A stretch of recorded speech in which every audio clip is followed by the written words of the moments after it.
Well, good Thursday afternoon to you all. It's good to see you again. And I'm looking forward to today's interview with some very good friends that I've known for a while. We'll talk about that. And you're going to be meeting Brian and Mellonee Hedrick today, and we'll talk a little bit about what they're doing and who they are. But they're in the Atlanta, Georgia area, and actually I'm here as well. And I'm just meeting at another look from another location. So anyway, I want to bring them on and get us started so that you can talk to them. Brian is the orchestra director at Ferry Baptist Church. He's also an author. We'll talk about a couple of things that he has written and the significance of those in ministry. And then, of course, we'll always talk about missions because we love to do that here at Global Missions Project. So I'm going to bring them on right now. And there they are, Brian and Mellonee. Hey, guys. Hello. Good to see you. Yeah. Hey, I'm going to kind of jump right on into this. And Brian, I told everybody that you're the orchestra director at Ferry Baptist Church, but Mellonee also plays in the orchestra. And I believe that your instruments are similar. Is that correct? Yes, they are. We actually both are French horn players, and that's how we met. We met in the marching band in college. How about that? And what college did you go to? Well, that would be a college that you're very fond of, and that would be Florida State University. Indeed. Marching Chiefs. Marching Chiefs. Oh, yeah, that's right. That school. I have a place in my heart for that great school and the School of Music there. Hey, Now, Brian, I told Brian you're in ministry full time. Mellonee, you're actually in ministry full time too, just like all of us who are believers are. And but your work is actually what? What do you do? I am a tax professional, and I specialize in ministers' taxes. Actually.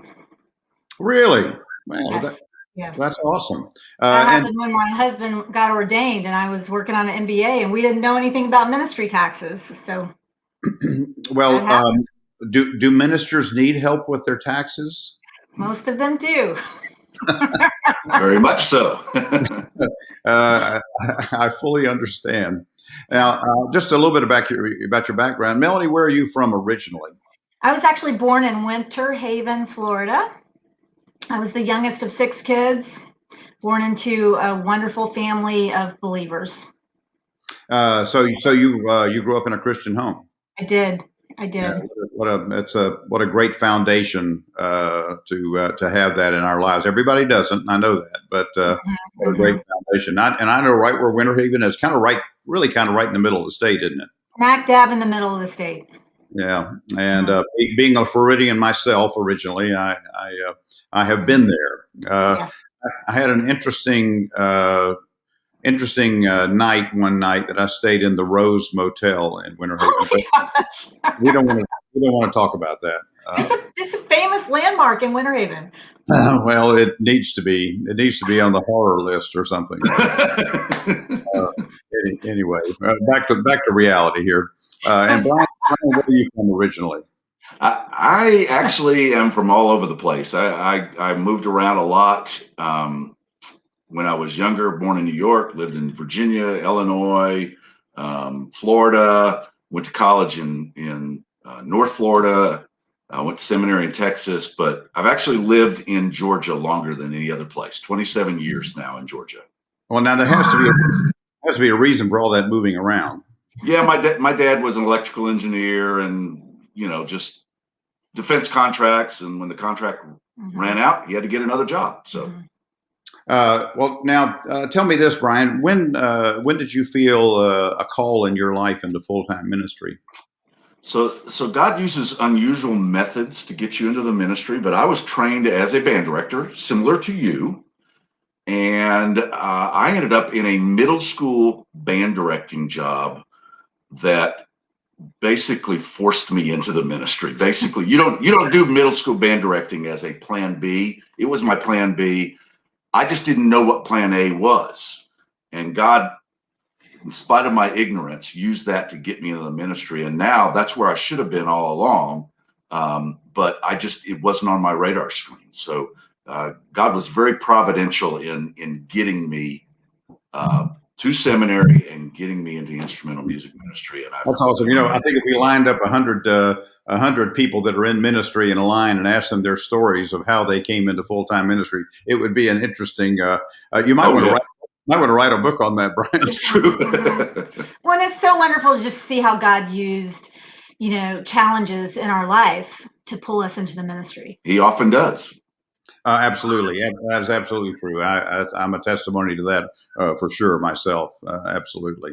Now the music ministry that you're in now at Johnson Ferry Baptist Church, how long have you been there? I have been here coming up on 27 years, came in 1994. They did not have an orchestra director before me. The story was that my boss was directing the orchestra and he needed somebody to come in and help him with that.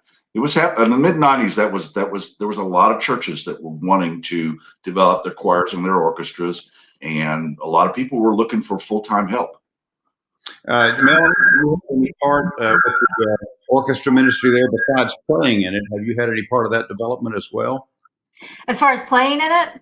I know that you play in the orchestra, but have you had any part of the development of the program alongside of Brian? Well, I've been very involved. We started a conservatory school of music early on, teaching private music lessons at the church, and I was able to administrate that program for a long time. She did for about 17 years, the first 17 years of that particular ministry, and we're about to celebrate our 25th anniversary of the conservatory founding. Oh, wow. That actually was going to be my next question, was about is it still going as a conservatory?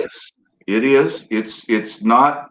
It's suffering because of the pandemic. A lot of parents are not choosing to have their kids take lessons, but we have around 100 students and around 20 teachers. So we're poised for growth when we get out of this pandemic. That's our.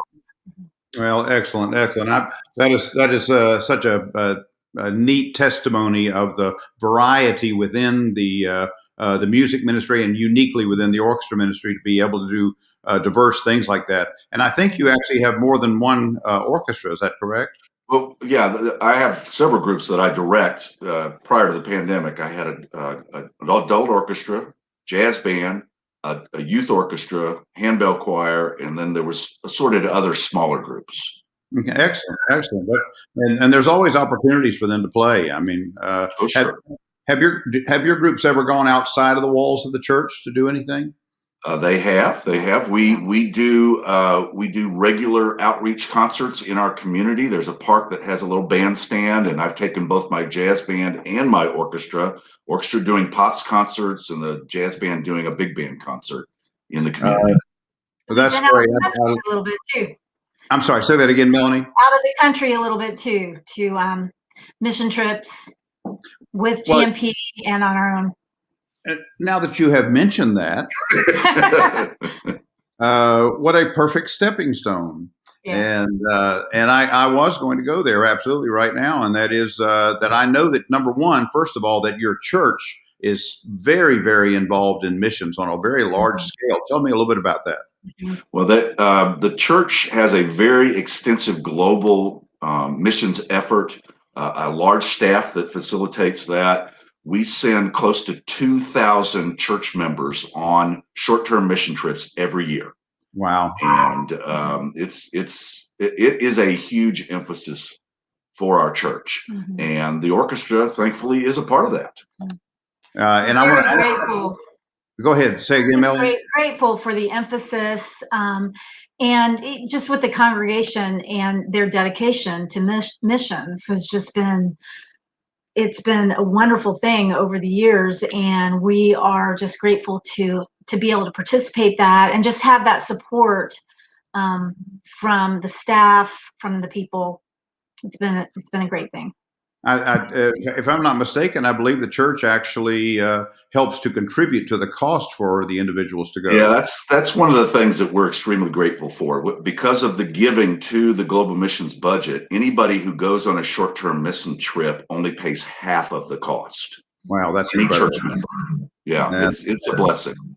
Is it possible for you to remember? And I don't know. I don't know about the whole church, but how many countries that the church is invested in? Oh gosh, yeah. I actually don't know how many, but it's a huge number.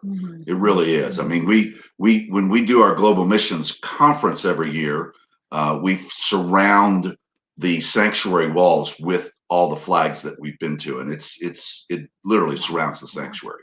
I love that. Now, both of you have been on mission projects, and you have been on mission projects with Global Missions Project. That's correct. And do you remember which of those have you been on with GMP? We've actually done 5 trips with Global Missions Project. We started in 2004 going to Belgium with you. We did 2 trips to Lithuania, I believe in 2007, 2009. The first one you led, and the second one I actually led. Yep. And then we've also been on trips with you to Hungary and to Ecuador. Yeah, yeah, and all of them unique. Yes. Oh yes, yes. yes.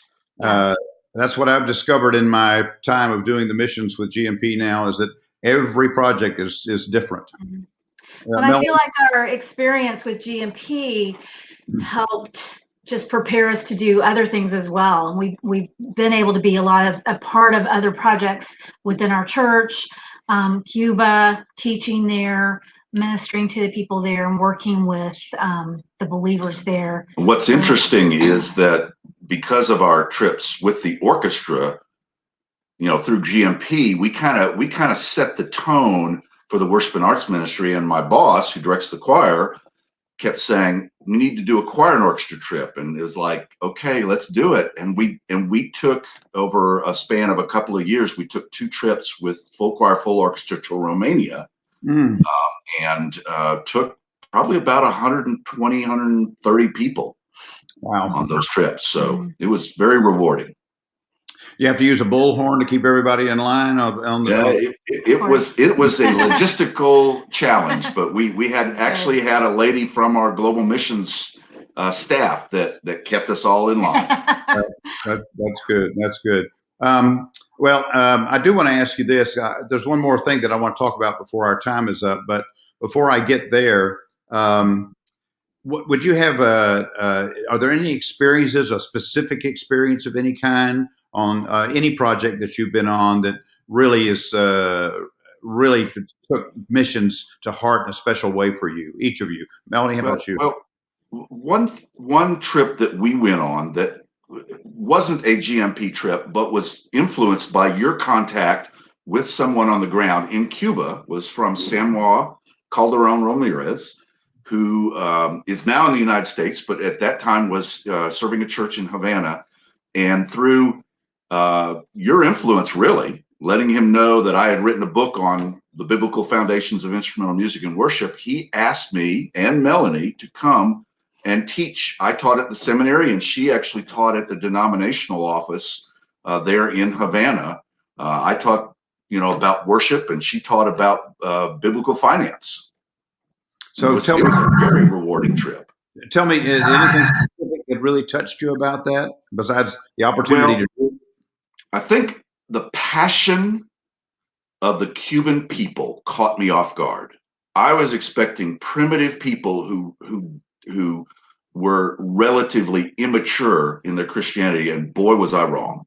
They were incredibly smart and incredibly devoted to Christ. It was an inspiration for both of us, really. Well, I think, every time we've gone away, we've come back more blessed, I feel like, than anything that we've done for the people. But just seeing lives changed on the ground there. I know in Romania, we saw many decisions for Christ, and people baptized in the pool at our hotel. So seeing the worship too of people around the world, we don't we don't necessarily have the formula for worship. So many of these people around the world have taught us so much about true worship. And so I just feel like we're blessed as more than we could ever bless them. But seeing people's lives changed and seeing that, you know, the realization of the truth of Christ, and just seeing so many seeds planted, which is what has happened in Romania. You know, we have people in the orchestra that have been 9 or 10 or 11 times working with many of the same people. So those relationships are deep, and many seeds have been planted, and the story told, you know. The worship concert that we saw on Saturday, I think people were talking about telling the story, you know, and a testimony was given. And I just thought about our people in the orchestra telling their story to the Romanian people, and just the seeds that were planted there. And so hopefully this Saturday, when we do a virtual mission trip for the people of Romania, those seeds are planted, and, you know, the harvest is white and ready. So anyway, well, everything you said, you know, rings true with me. I mean, I can identify with all of that. Before we mention the weekend a little bit, because I want to do that right now, because our time's almost up. But Brian, tell me, you have written now 2 books, correct? I have, and I mentioned the one that ended up with an invitation to go teach about it in Cuba, and that was the biblical foundations of instrumental music and worship, 4 pillars, 4 areas in the scriptures where that can be found. What's the actual title? The biblical foundations of instrumental music and worship. It's a big mouthful. Okay. Yeah. And then the second one. The second one, with a foreword written by Camp Kirkland, is Music of Darkness, and it's the peril of worshiping the creation rather than the creator. And it's basically about music and the possibility of music becoming an idol in our lives. It's lots of people love music, and it's a great tool to worship with, but it should never take the place of God. I fully understand. Well, we've only got about a minute left, and I do want to mention what's going on this weekend. And this is one of the reasons that I invited Brian and Mellonee to be with us today, is because we're actually here in Atlanta preparing for a unique event that's going to happen in 2 days on Saturday. And it's going to be a virtual evangelistic orchestra concert with testimony and sharing to the people of Romania. We'll have a Romanian translator there to assist with that. And Brian, tell me a little bit about preparation for that and everything, with some of the things that we're dealing with right now. We're going to be doing 8 orchestra numbers, and our orchestra has been pretty much dormant for about a year. So this is the first time many of my people have been able to come back and serve as a full orchestra. These pieces are fabulous pieces, some written by Camp Kirkland and others that people will recognize. And it'll just be a wonderful worship concert with our full orchestra, 47 players. Yeah, and believe me, I was at the rehearsal on Wednesday night, and the group is sounding awesome. So I want to encourage all of our GMP listeners today. That concert is going to be streamed live at noon Eastern time on Saturday. Now, the reason it's in the daytime is because it's 7 o'clock at night in Romania when that's going to be done, with a 7 hours difference. And so I encourage all of you, though, tune in and listen to this wonderful group play, and hear the presentation that's going to be going to our brothers and sisters, and to those potentially who do not know the Lord in Romania as well. And we're looking forward to that greatly. And I'm like I said, the reason I'm here is to be, I've been allowed to be a part of this, and I'm excited about it. And it's a partnership between the Johnson Ferry Orchestra and Global Missions Project. Well, any final words before we zip out of here, Brian and Mellonee? I would just encourage people to pray for the people of Romania as they view this program on Saturday, that hearts would be touched, that people would be drawn to Christ, that believers would be encouraged, and that as many people as possible would tune in. Well, amen. Anything from you, Mellonee? Or does that kind of sounds it up? That sums it up. Okay. Well, God bless you both today, and to all of our GMP folks that are tuned in today, and those that of you that will watch it later. God bless you today, and we look forward to communicating with you again next week. Got a couple of special guests with a really unique history behind them that we're going to be interviewing next Thursday. So God bless you all, and we'll see you next week. Thanks.